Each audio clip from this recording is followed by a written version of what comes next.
श्रीराम जय राम जय जय राम। श्रीराम जय राम जय जय राम। श्रीराम जय राम जय जय राम।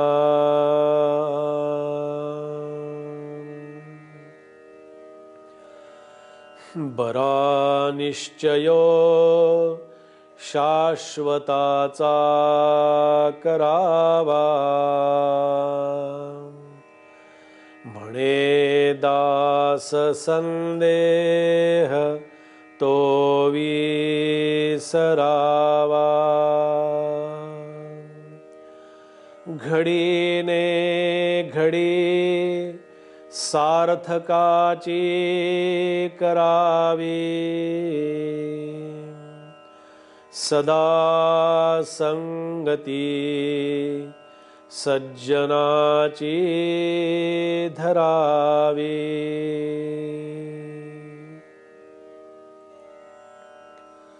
समर्थांच्या मनोबोधाचं चिंतन आपण करतो आहोत। हे समर्थ कृपेनं सुरू असलेलं चिंतन, यामध्ये समर्थांनी या श्लोकामध्ये असा उपदेश केला की बरा निश्चयो शाश्वताचा करावा। साधारणपणे माणसाच्या मनप्रवृत्तीचा निश्चय हा शाश्वत स्वरूपाचा म्हणजे टिकणारा असत नाही, तो असा डळमळीत निश्चय असतो। हे वाचन करू का ते वाचन करू, या देवाचा जप करू का त्या देवाचा जप करू, हे काम करू का ते काम करू, या अशा भ्रमामध्येच माणूस वाहत गेलेला असतो। एक तत्व नाम दृढ धरी मना, मग हरीशी करुणा येईल तुझी।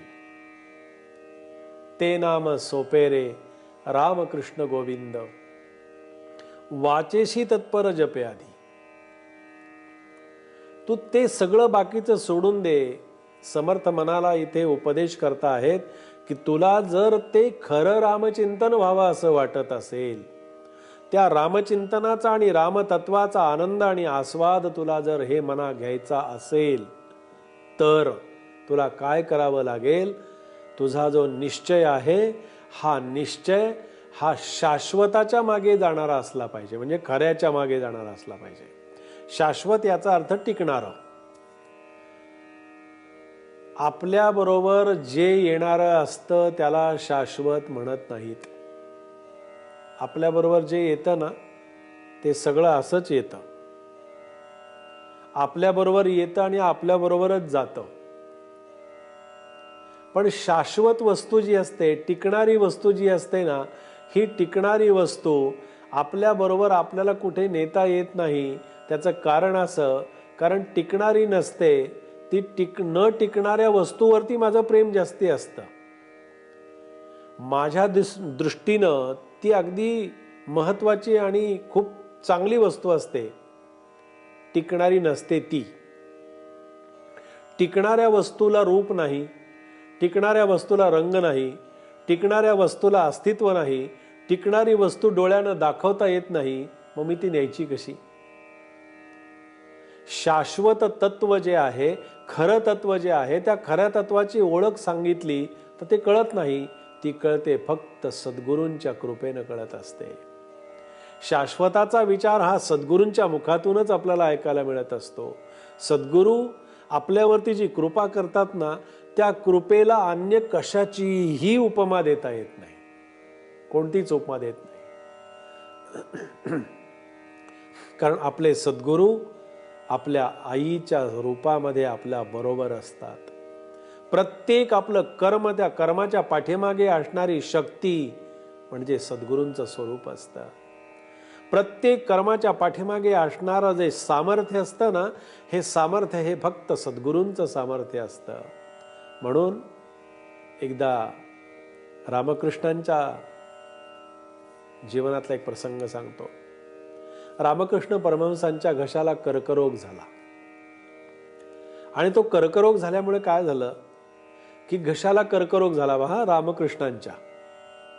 सर्वसामान्य साधकांनी आपल्यासारखा विचार करावा की साधू संतांना, महंतांना, देवादिकांना सुद्धा, सगळ्यांना, त्या साधू संतांना देहाच्या आपदा कोणालाही सुटल्या नाही. तो देहाची पीडा कोणालाही टाळता आली नाही, कारण ते प्रारब्ध घेऊन तो जन्माला आलेला आहे. रामकृष्ण परमहंसांसारखे इतके एकनिष्ठ देवीचे भक्त आणि एवढे मोठे संत सत्पुरुष, पण त्यांना घशाचा कर्करोग झालेला होता. आणि तो कर्करोग झाल्यामुळे त्यांना खाताना त्रास व्हायचा, खाता येत नव्हतं. मिठाई तर खूप आवडायची रामकृष्णांना, आणि मिठाई आवडायची पण खाता येत नव्हती. आई देवी भगवती पुढे लोक मिठाई ठेवायचे, आणि ती मिठाई आई भगवती देवीला अर्पण केल्यानंतर तशाच प्रकारची मिठाई रामकृष्णांच्यासाठी आणलेली असायची, ती त्यांना अर्पण करायचे. पण रामकृष्णांना ती मिठाई खाता येत नव्हती. नरेंद्र हे डोळ्यानं पाहत होते. नरेंद्रांना वाईट वाटायचं की अरे, इतकी मिठाई येते, माझ्या गुरूंना आवडते, पण माझ्या गुरूंना ही मिठाई खाता येत नाही. रामकृष्ण परमहंसांना नरेंद्र विचारा येत आहेत. स्वामी विवेकानंद रामकृष्णांना विचारतात की म्हणाले, गुरुजी तुम्हाला मिठाई आवडते, तुम्हाला ती, पण तुम्हाला खाता येत नाही. रामकृष्णांनी काय सांगावं. रामकृष्ण परमहंस असं म्हणाले की अरे नरेंद्रा, याच मुखानं मी मिठाई खाल्ली पाहिजे असं काही आहे का? आणि मीच या मुखानं खाल्ली पाहिजे असं काही आहे का? असं काही नाही म्हणाले. अरे तुमच्या सर्वांच्या मुखानं मीच ती मिठाई खात असतो बरं का. केवढं मोठं तत्व आहे. आणि हे तत्व केव्हा कळतं? म्हणे दास संदेह तो विसरावा. तो संदेह जेव्हा मनातला निघून जातो ना, गुरुतत्वाबद्दलचं विकल्पाचं, कुठल्याही प्रकारचा विकल्प जेव्हा मनातला पूर्णपणे निघून जातो, तेव्हाच सद्गुरूंच्या कृपेची प्रचिती येत असते. पहा, तोपर्यंत प्रचिती नाही आहे, तोपर्यंत सद्गुरूच्या कृपेची अनुभूती येणं शक्य नाही. म्हणून घडीने घडी सार्थकाची करावी. प्रत्येक क्षण महत्वाचा आहे, प्रत्येक घडी महत्वाची आहे, आणि प्रत्येक क्षण महत्वाचा असल्यामुळे तो प्रत्येक क्षण माझा सार्थकी कसा लागेल.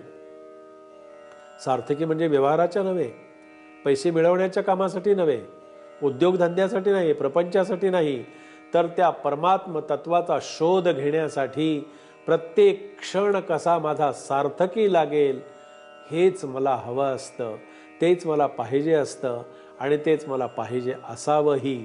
असाच समर्थ उपदेश करता आहेत. सदा संगती सज्जनाची धरावी. पहा, सज्जनाच्या संगतीमध्ये हे सगळं होऊ शकतं.